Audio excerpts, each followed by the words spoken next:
That part's actually. So sorry, I can feel ADD because I don't know how to make it. Be on. Yeah.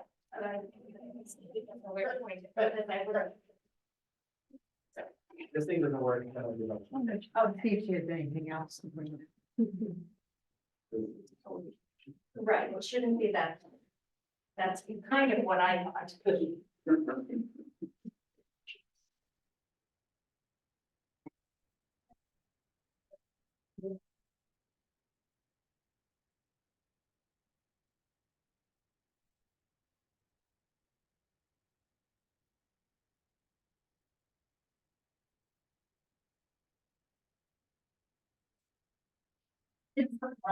Wait, I've been in this audience commercial. Yep. Okay, that helps too. Yeah. Yeah. I learned it by watching the Guardians. Take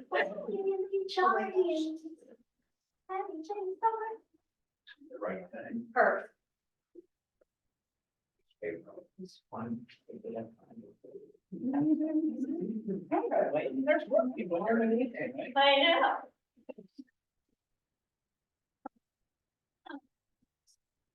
Yeah. It's just what we see. Oh, that was nice. Yeah. Yeah, I guess I have to do all of this. Getting there. It's one of those mornings, you know, It's, the heat wasn't on, the mics aren't working. Just, I think we just need to go home and try again next. try again next week. Yeah. We get a do-over. Yeah. Send later. We'll just do 2 services. Yeah. Oh. Oh, my, again. The parsonage. So Yes, I am. Yes, I did give a sermon. Yeah. Sometime ago. I was at. But if they had made a postcard at the same time of for them, that we were. So anyway, so I'm gonna be here. Oh. Look at the other clubs are out there. One. I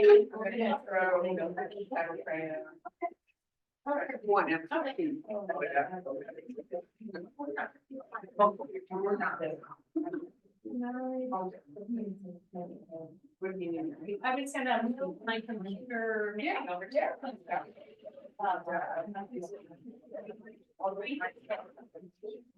We had a little trouble with the TV because it was not plugged in. But now it is. That would be a problem here. Yeah. I know, Aaron was giving me a little bit of.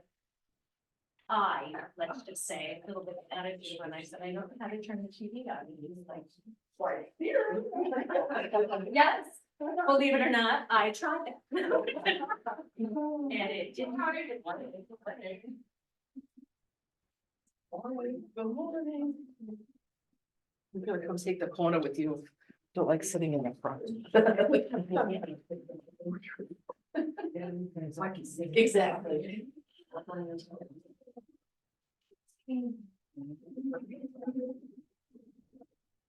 I'm working with transitions glasses. I got the readers on the bottom and the no correction on the top. I'm a little messed up by that. I wore them for the first time on Christmas Day. I was helping my husband lead worship and did not realize that the missile holder there on the altar was like up here. That looked ridiculous. Suit is here. Oh, yay. I'm waiting for That's coming. You're making. I was gonna bring.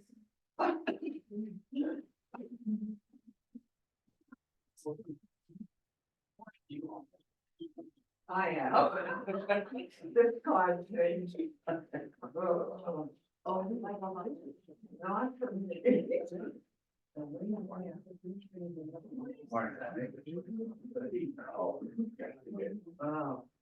Morning.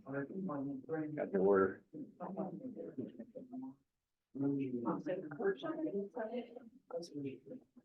Hey, did you?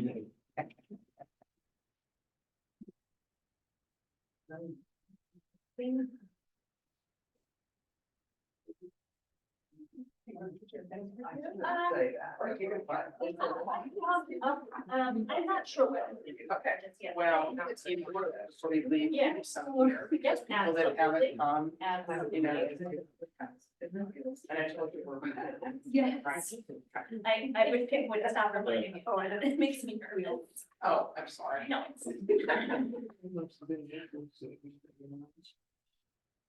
Good morning, everyone. Right. So, whatever clock it is, we're just about ready to start. I got one. So obviously you all got your clock set correctly. That's a good thing. You can see that we have a guest speaker with us this morning as promised. Those of you who were here last week know that. Those of you who are joining us for this session.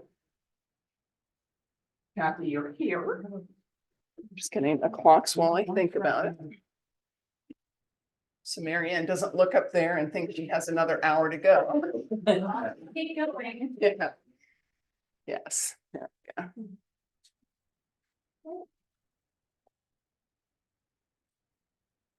All right, so this morning, Sister Mary Ann brought what I do with my little cheat sheet about you. You can make stuff up. First of all, I'd say I've known Mary Ann for many, many years. She was the director of camp in Camp Nawakwa. Oh, how long? Oh, 7 years, so. Lots of 20 years. years. 20 years. And our children both went to Camp Nawakwa from the time they were like 3rd and 4th grade all the way up. And so we've known Mary Ann a long time and been blessed by her presence in our lives as a leader and as a friend and a colleague. So now though, she has a different job. She is the Gifts and Estate Planner for the ELCA for the Lower and Upper Susquehanna Synods. So her gifts are being used in a different way, which is, Planned giving. planned giving.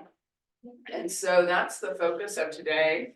And also we'll just touch upon policies that are here at church, but mostly this will be Mary Ann today. So any questions you have, I'm sure she'll offer time for those discussion. And I'll be participating with you. So before we begin, geez, sorry. That's okay, no, it's all right. A lot of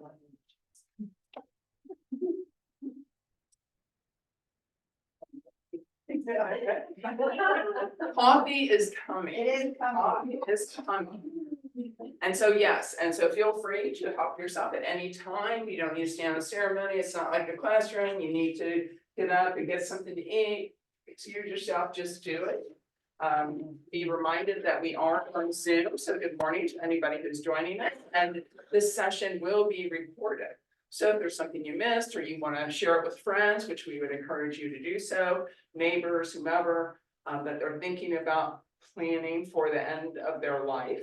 The gifts that we give, that we lead, and the things that we do to make it easier on those left behind. Okay, so then shall we pray? Lord God, we give you thanks for all the ways you work in us, for the gifts of your servants, for the gift of Sister Mary Ann among us, for her words, for her guidance and encouragement in faith, as we seek to do what is right and good according to your will for our life here, in preparation for those who are left behind. Until that day, we join all the saints in glory with you. Amen. Amen. Sister Mary Ann. Thank you. And we have 45 minutes, is that right? Or Yeah. 2 minutes? Yeah. 40 minutes? Yeah, I'll talk I fast. think that's maybe they have a question. Sure, absolutely. Yeah, Sister Mary Ann Brock, I do like people to understand that, that title sister is because I am a deaconess in the ELCA. I'm not a Catholic nun, don't have a problem with Catholic nuns, but I just like people to know I was born to Lutheran parents and baptized in a Lutheran font in a Lutheran church by a Lutheran pastor with Lutheran water, so we're good with that. Yeah, I am. got that. I am indeed. And the other piece is that a lot of times when I go into congregations, they just know that I do something with money, and that's true, I do. I spend it on groceries. But I do work in the stewardship arm of the church. And stewardship is a fancy church word that, is always including money. It's not only about money, but it's never less than money. So when we talk about stewardship, money is always part of that. But we also talk about stewarding all of those other parts of our lives, and all of the gifts that God has given us. So that's what I get to talk to people about. I get to talk to them about who and what they love. When the bishop asked me to consider doing this, I mean, I have been a camp director. How am I qualified to go and talk with people about planned giving that I didn't even know what it was? And he said, it's not a lot of math, made me feel better, and it's not only about money, it's about what people love and how we care for those things, because we understand that when God has gifted us with all that God has gifted us with, we are responsible for taking care of those things, even and up to the point where we cannot take care of them on our own, as Pastor Martha was saying. And so planned giving helps us do that, helps us continue to steward the gifts that God has given us, even when we're no longer around to do that.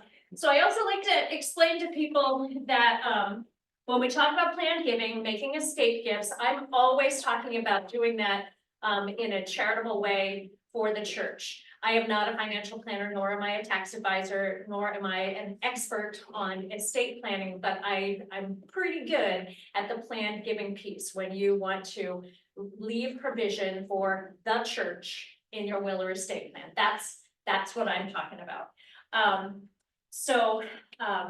Let's see. A lot of times people will say to me, well, I'd like to give something to the church, but I don't know how much money I'm going to have at the end of my life, to which I nearly always respond, you're not special. None of us know. We don't know, life is uncertain, but planned giving, especially through the ELCA Foundation, and I don't want this to be a commercial for the ELCA Foundation, but that's what I know. Planned giving takes all of that uncertainty into account when we are putting these plans together. So most of the plans that we write with people are completely revocable. If something should change, you can change those plans within your lifetime, because we get it, things change, stuff comes up, stuff you never even dreamed of. So if there was any, if you came into this with the thought that you wouldn't be able to do planned giving because you don't know what things are going to look like down the road, again, I say you're not special. None of us do. So let's just keep those things in mind as we move forward. And my screen is not looking the way I wanted it to look. So we'll just do it this way. Maybe, oops, that's more. Pause. Get some coffee. Yeah, Get some coffee. snacks. Yeah, go ahead and do that. Yes. Get some coffee, get some water. Why? I highly recommend the same.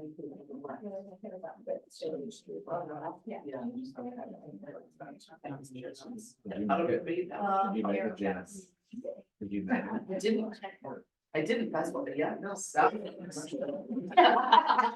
Whoever did was, they love it. Yeah, it's not right. How about if I stop it here?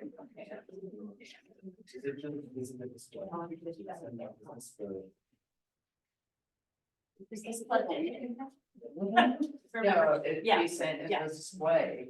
Oh. Set up Look for- at or extended. Yeah.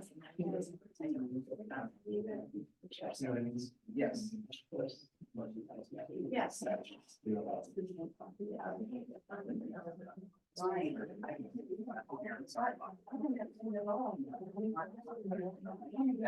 Yeah, me too.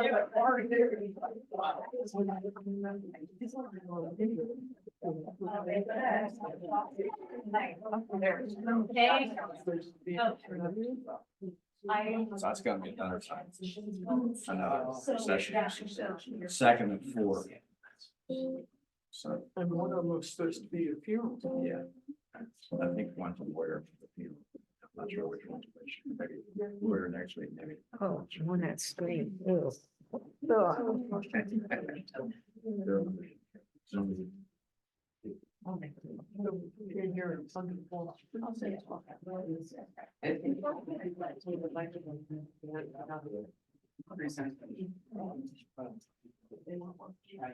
Yeah. Almost fails. And happy things. Oh, yeah, you got to take your break, but always thankful. You're like, yeah, that's very good. That's a little.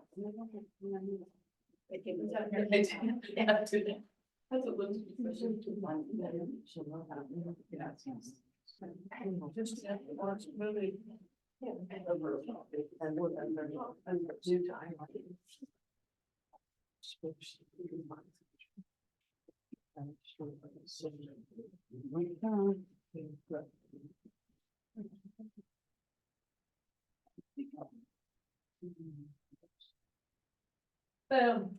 I did it. There it goes. Yay. Okay, thanks. What did you tell you? See, you need Yeah, to snap anyway. It takes a village and makes everything get done. All right, so we know who I am and that sort of thing. So we were talking just briefly about stewardship, and we remember that stewardship is always about what? Money, but it's never less than. Right, and we sometimes use that stewardship word as a fancy way of talking about money in the church. The other fancy word we use is generosity. So a lot of these words are used interchangeably, but in the church, we've got, three legs of the table of generosity in the church. You've got your current gifts, which people put in the offering plate or whatever. It's usually from their savings or checking account. You can have major and special gifts that people maybe might dig a little deeper to do that, to make gifts to special appeals. But then you've got the planned gifts, which is sort of the mysterious and untapped resource of the church. The planned giving, and those planned gifts are often the largest gift that anyone will ever make to the church or anywhere else. And a planned gift, and I'm speeding through this because now we have 9 minutes left. Okay, so a planned gift is any gift that's realized now or in the future that takes more work than just writing out a check or scanning a QR code. That's how we look at a planned gift. So it can look a lot of different, you can use a lot of different vehicles to do that. The planned gifts often come out of a person or a couple's appreciated assets. So all of these things, stocks, bonds, real estate, commodities, qualified charitable distributions from a retirement account, those are all considered planned gifts. Some of them, and as I said, they can be realized now or at death. When you, Sorry. yeah. And speaking of giving. Yeah. I have another one here, Joe. Ow, you go. Anybody else? Challenge.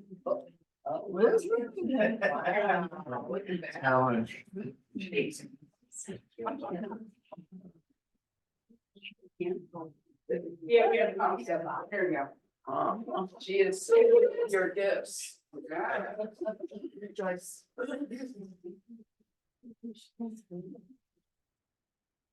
You might have to take some of this out for that. Thanks. Wow. There's Joyce.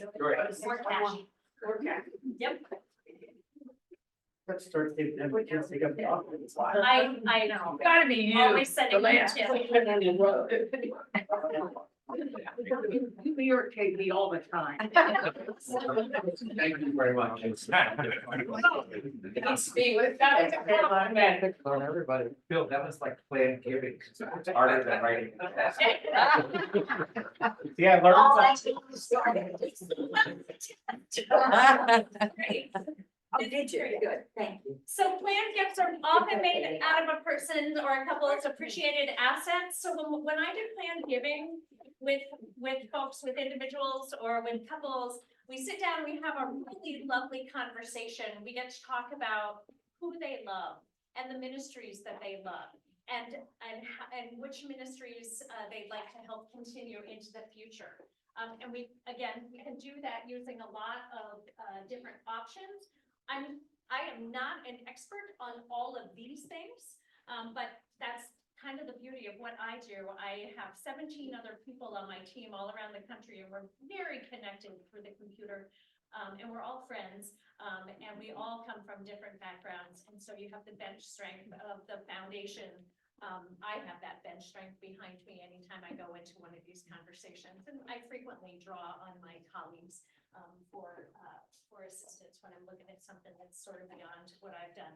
But I have a little worksheet, and I set them over here on the table, and you cannot copyright it, so you can make more if you need to. But when we have that plan giving conversation, again, we talk about the people we love, the ministries we care about, and we talk about the assets that a person or a couple has. And we just list those, and then we match them up. Let's see. I feel like I missed a slide somewhere. It was on the way. That's one's. Oh, well. So my job is not to have you sell everything you own and give your money to the church, but it can be arranged. But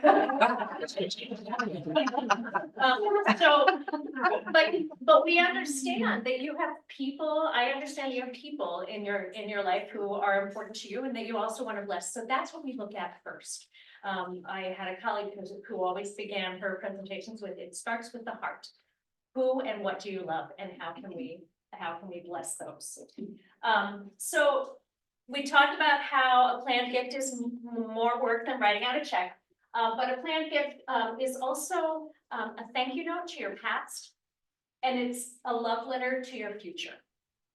You get, I know, isn't that nice? Isn't that nice? My friend Stephanie Burke came up with that, and I love it because that's what it is, and that's why I enjoy the work that I do. After 25 plus years in outdoor ministry, where I, got to be around people I loved all the time, and then going into planned giving, I was a little shaky about that until I realized this is really what I do. I talk to people about their faith stories and then how they can continue that faith story when they are done here on earth. I told you that planned giving is the untapped leg of stewardship. There's a lot of money that's gonna pass from one generation to the next in the next 50 years, a lot of money.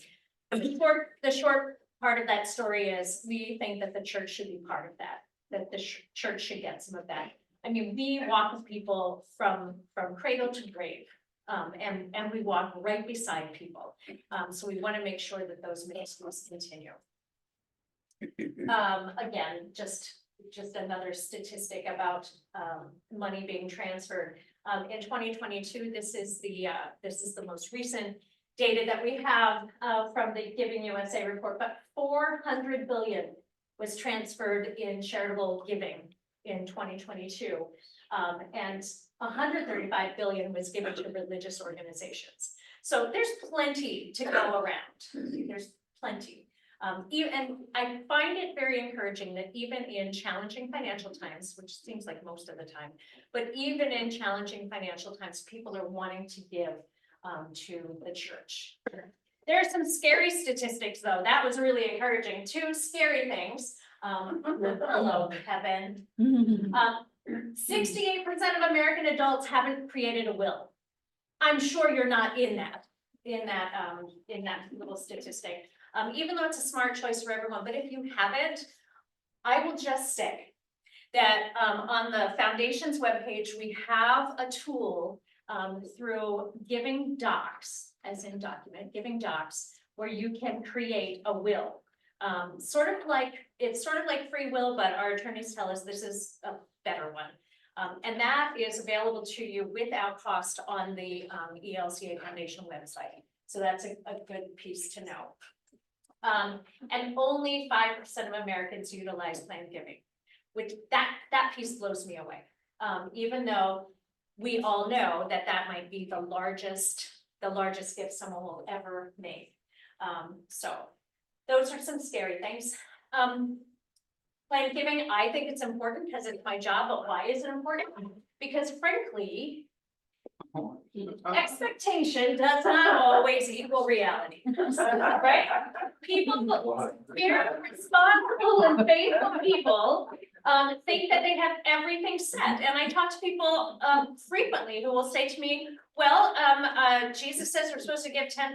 Well, that's not exactly right, but anyway, Jesus says we're supposed to give 10%. So in my will, it says that 10% of my estate is going to the church, and I have a $2 million estate. I know, this is. So that means that $200,000 is gonna go to the church when I'm gone, and that seems like enough, that seems pretty generous. And 40% is gonna go to each of my kids, so they're gonna get $900,000 apiece. Thank you, that's very generous of you, except what you expect is not always the reality, and when you think about it for a little bit, you realize that that $2 million is gonna be way less after probate and all of that. And inheritance taxes and estate taxes are gonna need to be paid, so the kids are not gonna get that entire $900,000, although they're still gonna get a pretty nice gift. And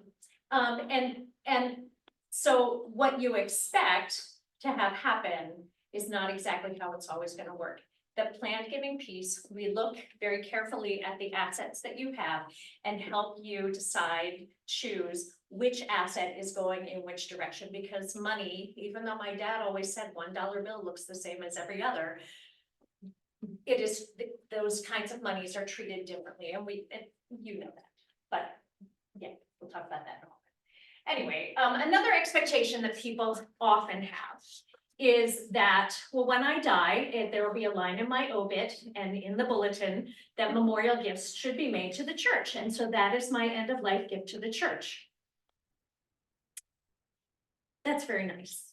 That's all very nice. But if any of you are the people who open up the envelopes after something like that, you know that those memorial gifts, even for a very good person, are not going to be transformational gifts to the church. They're going to be very nice tokens, and that's lovely. And I'm glad that people do that. But if you're expecting that your love for Trindle Spring Lutheran Church is going to be reflected in the memorial gifts that other people make, it's probably not true.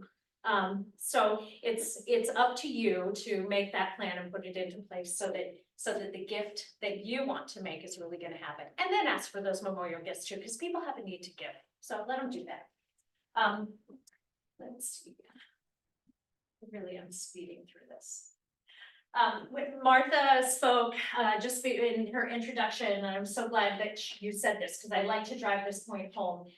The estate plan that you put together, it isn't just for you. This is actually for the people who love you and who are going to be taking care of your assets when you are gone. So that planned estate gifts provides direction during what is already a pretty emotional time.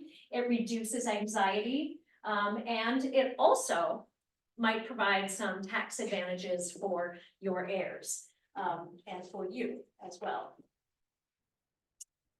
But the worst mistake that a person can make in the estate planning process is either procrastinating or not planning at all. That's the worst mistake, because it is true.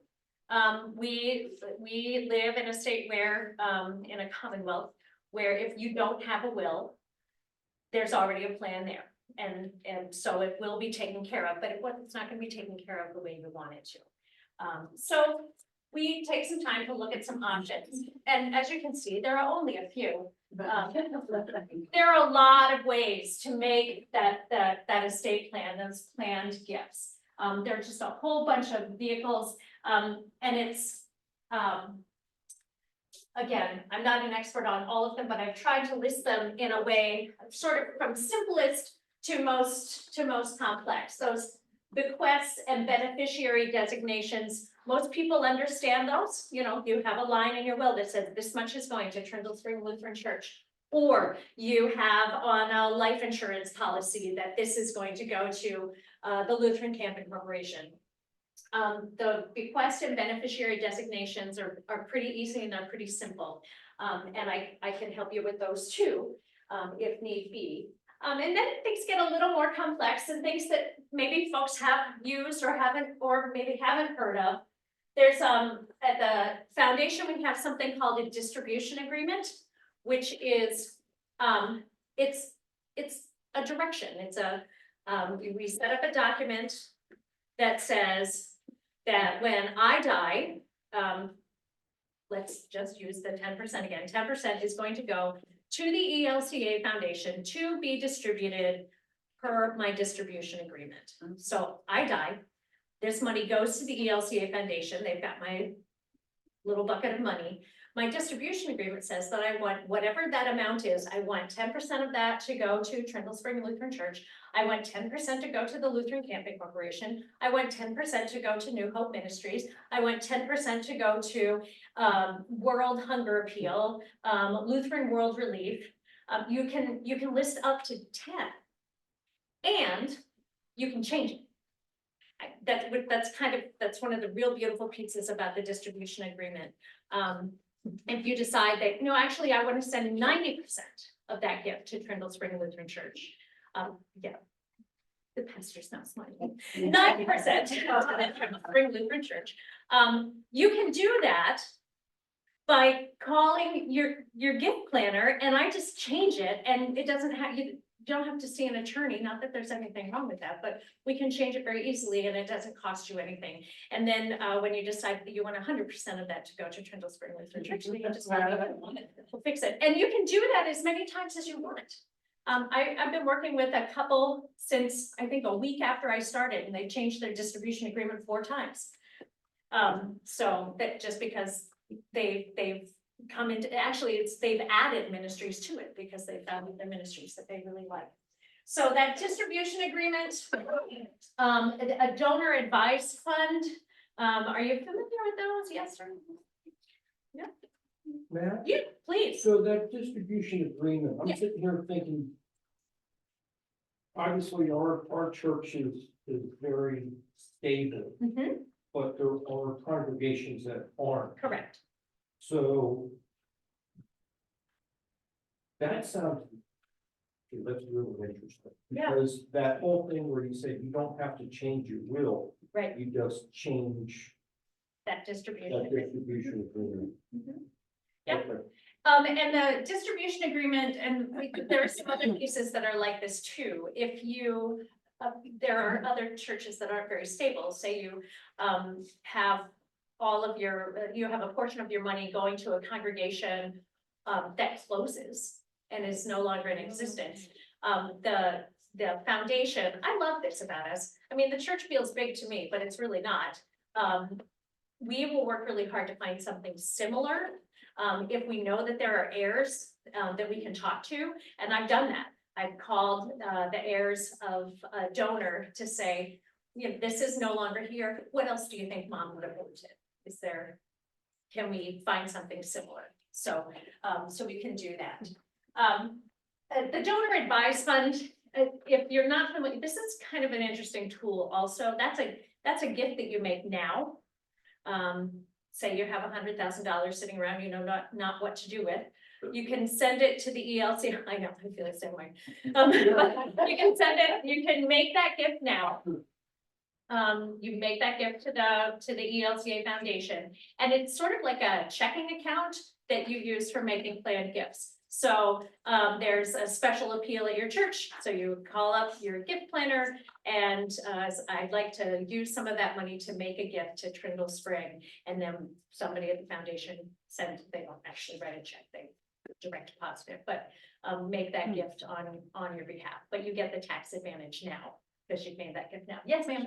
So does that mean that money sits in an account and the endowment? Yep. You're actually moving your money to the endowment, Right. and they're kind of managing it? They are very much managing it. Okay. They put it in the ministry growth fund, which, Okay, yeah, so it's invested. so like a money market thing, okay.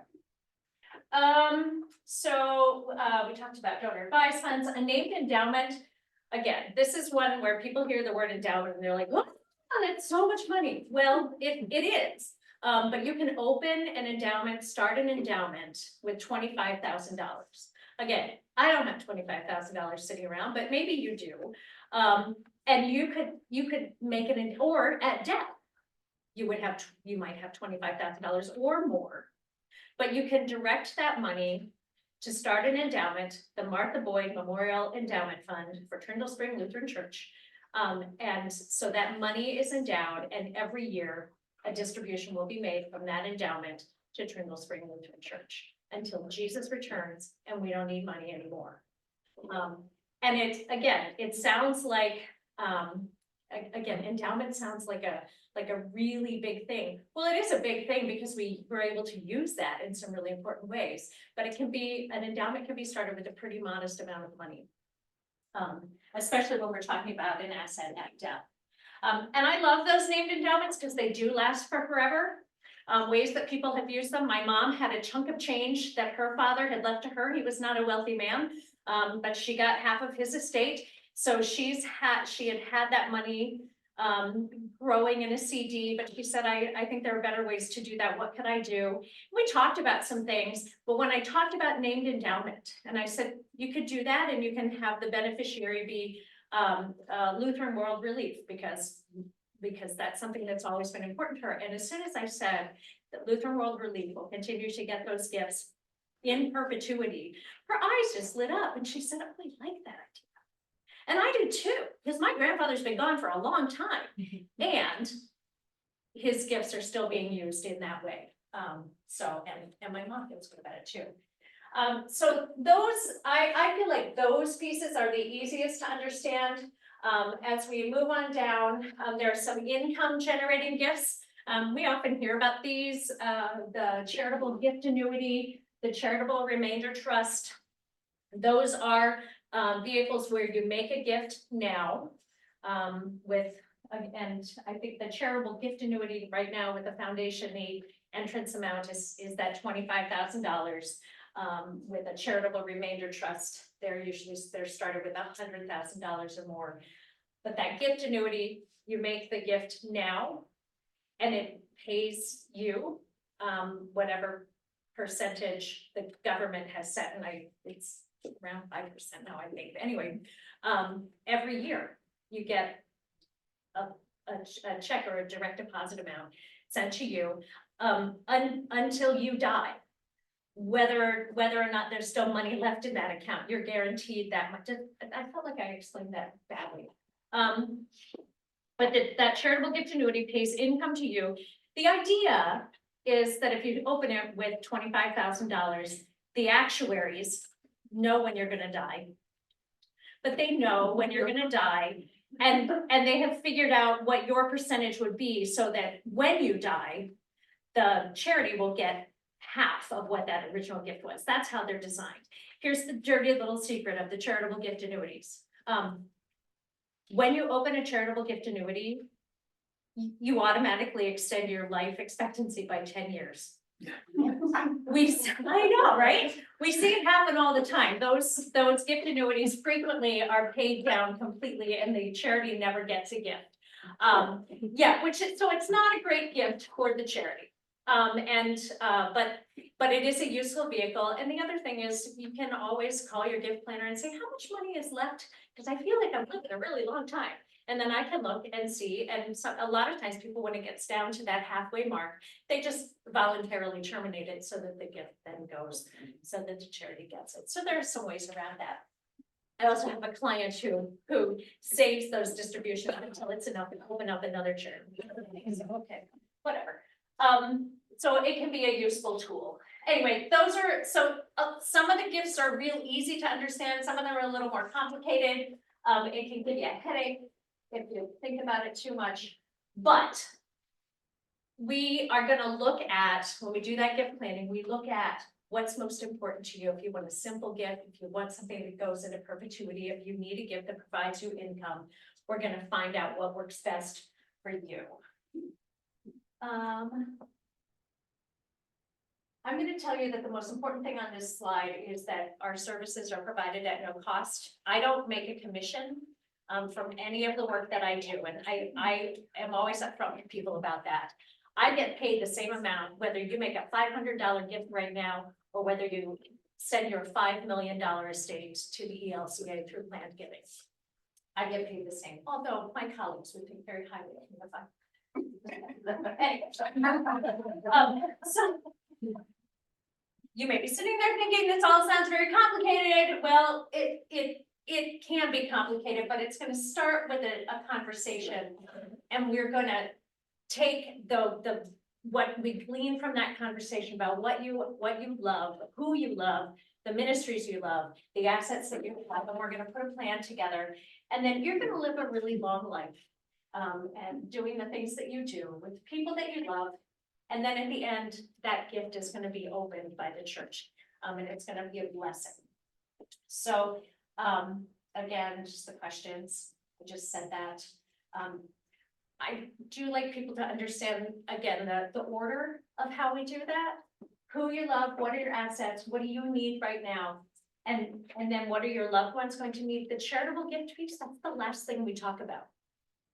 And you may go into that knowing already, into that conversation, knowing where you want that money to go, but I want to hear about the other stuff. Because I want to make sure that we're making the gift that is best for you. Just a real quick story about that. I worked with a woman who, she called me, she's about 137 years old. She called me and she said, I have a gift plan in place. I've lived a long time. My kids need more money than I thought they were going to need. I don't feel comfortable with my plan. And so I want to look at changing that. And so I went and I sat with her and we talked about some things. We came up with some ideas. The gift that is now going to our congregation is much smaller than it had originally been. But here was the gift for me, was that she had, pardon me, she was reading the document over and she set it down, tiny little woman in her great big chair, set it down, and she looked up at me and she said, I feel much better about this. That's what I want to do. I want people to feel good about that. So Charles Dickens, The Christmas Carol, you're familiar with it. You know that at the beginning of the story, or at the end of the story, there's a scene where Scrooge has been shown the poorest of the poor in London, and they're going through his things and taking what they can need, what they could use. And it's a callback to the beginning of the story where Scrooge absolutely refuses to help anyone. And we know that Scrooge had this complete change of heart about such things, about charitable giving after his long night with the Christmas spirits. And so he began this new life of radical generosity, which gave us a really happy ending to the story. But one of the truths in that story, and one of the certainties that we all live with, is that at the end of our lives, we're going to be charitable, whether we want to be or not. Planned giving gives you opportunity to decide who you want to be charitable to. And you can be charitable to the United States government. The government does some really good things, and they're really happy to take their share of your estate. Or with some planning, we can make sure that the people in the organizations that you love are going to receive the kind of gift that you want them to have. And then we can talk about that legacy that you want to leave. And that is how we help you live out your baptismal promises beyond the grave. I'm just gonna leave it at that. There's more to sermon with this slide, but you know. So the legacy planning piece, it's with the foundation, is more than just creating a plan to distribute your wealth. It's a way that you can live out your baptism, following that example of Jesus to take our light out into the world. It's a lot. So we have a QR code. It's a lot. The planned giving piece. I have brought these brochures that actually line out some of those gift planning tools, the vehicles that we talked about. I am reachable in all sorts of ways. I just live on the other side of town. Sometimes I talk to people and they're like, so you're in Chicago? No, I'm not in Chicago, I'm in Mechanicsburg. That's where I live. So I am available to you. Again, the services come without cost. I am beneficiary neutral, but I work for the church. So I am most fluid in talking about the ministries of the church and how we can make that happen. So I think it's important for people to know that. My contact information is also on the back of most of these, and I have cards. So if you have questions, we have 90 seconds. I'd be happy. That was fastest I have ever done that. I'm so glad. But are there questions that I can or can't answer? Not a Yes. question, but a statement. The other thing, if you can't tell already, there's also really no one more fun to just simply be in conversation with. So, yeah. Yeah. Yes, So I know you said, of course, we don't know how much we left when we Right. die, nobody knows that. We hope, we think, but you Yep. never know the end, what's gonna Right. go on. Is there a minimum amount when you work with anybody at any income level, any Yep. fund level, it Yep. doesn't matter? Nope. Okay. Yep, well, and especially since we work with percentages by and large.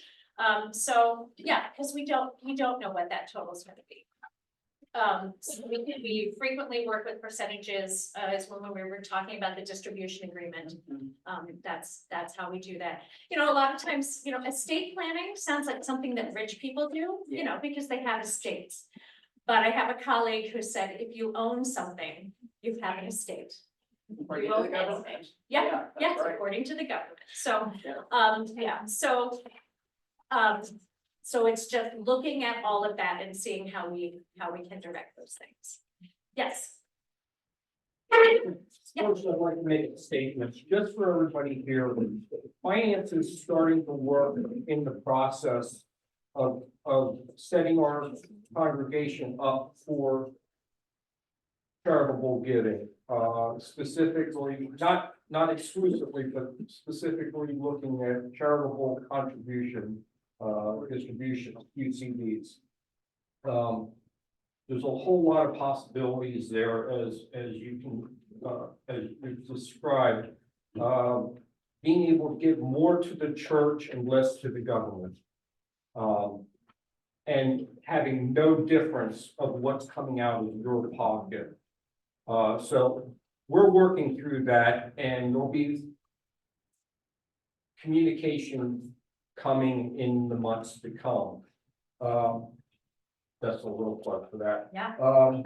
From going back to this ELCA distribution agreement, I'm assuming, and I don't think I heard you say it, that that's strictly for ELCA oriented organizations, programs and such. So I couldn't sit there and say, I want 10% of my estate to this and say, okay, of that 10% that we get, I'd like 90% to Trimble Spring and 10% to the Boy Scouts of America. Perfect. Yes, you can do that. Yes. We used to have a rule, just up until a month ago, where 70% of it had to go to ELCA related. And we've decided to get rid of that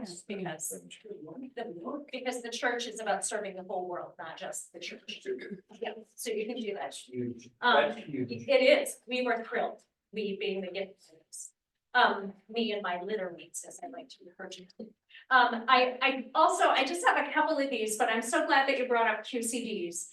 That's one of the easiest ways that if you're having to take those required minimum distributions from your retirement funds, having them go directly to the church is such a good way to use that money, because then you don't pay taxes on it because it never touches you, and the church doesn't pay taxes on it because it's the church. And so that's a great way to use those QCDs, and the RMDs.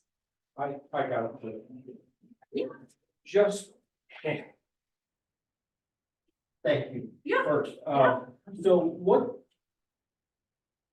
And you correct me if I'm wrong, Oh, because this is a great platform. Mhm. This is a great platform to speak a little bit ahead. So what that could mean for those that are 72 and a half. 73 now. Yeah. 73 now. 73, okay, so it went up. Yeah.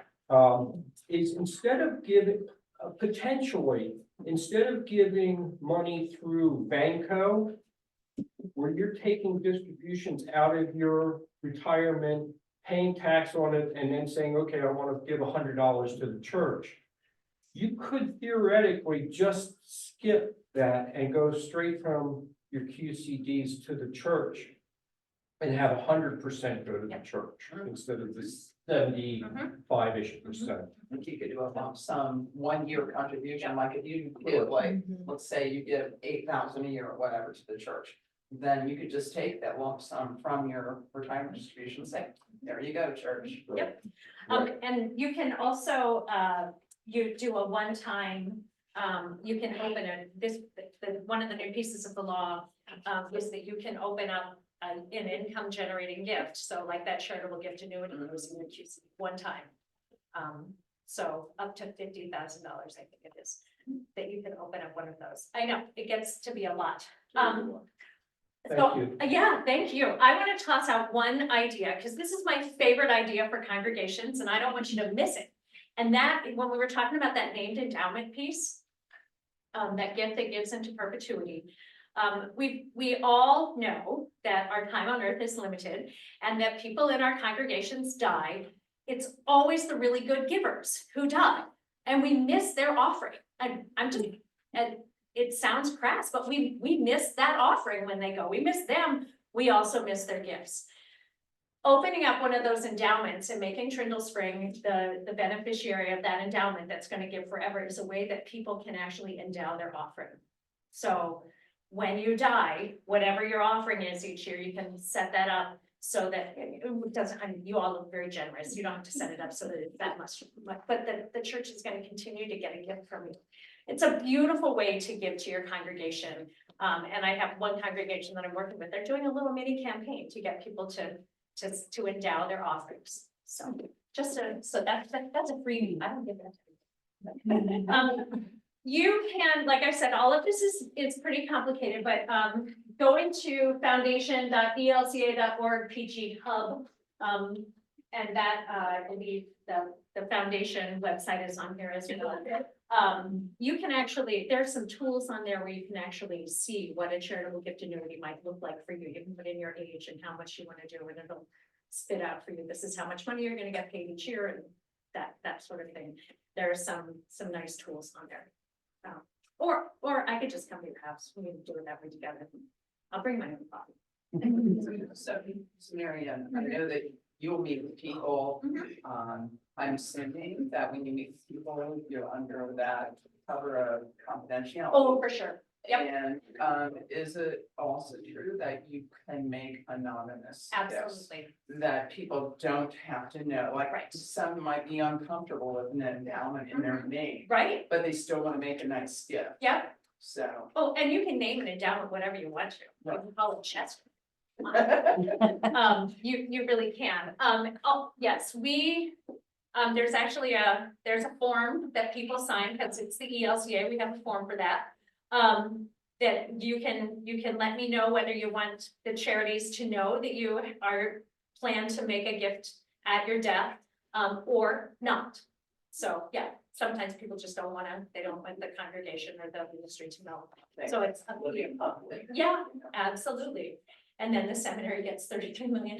So, Yeah, Yeah. you all heard about that, right? That the seminary was given this $30 million Yeah. gift. Yeah. This is a few years ago. Yeah. And now seminarians do not pay tuition, yeah, I know. which is incredible. Well, and the couple that gave that gift lived very humbly. In fact, the former president of the seminary tells the story of how his gift officer had told him, this gift is coming, it's gonna be a big gift, I don't know exactly what it is, but it's gonna be big. And so the president even went to visit this couple with him, and he said, I told him, I don't think it's gonna be what you think it's gonna be. And Dave said, just wait. Well, Dave died, and that guy's not the president of the seminary anymore, but $33 million came to the seminary. Yeah, I know you got it hidden under your mattress. It's after I graduated. Yes, that's right. Yeah, me too. So, but anyway, there are lots of ways that we can look at this. But again, where I want to be at the end of the day is how it was when I was with Harriet in her living room, when she said, I feel really good about this. So I'm happy to walk you through that. I'm happy to work with you individually, and I'd be happy to come back and talk about this more sometime when I don't have to talk so fast. So thank you so much, and thank you for all of the gifts that you give. Thank you for considering how you can continue to bless God's world with what you have already been given. Stewardship, it's always about more than money, but it's never less than money. Yes, always more than money, never less than. Thank you. Thank you, Mary. I'll pray, sure. The Lord be with you. And also you. Let's pray. Holy and gracious God, you are the giver of all good gifts. And we thank you for every gift that has been given to us. We thank you for this day and for this gathering, for this world we live in. Be with us now as we continue to carry your light out into the world. Help us to steward the gifts that you have given us with faith and with joy. In your son's name we pray. Amen. So just a reminder that next week we'll be having the people from Mount Pesi Funeral Home come. And they'll be part of the time here. We'll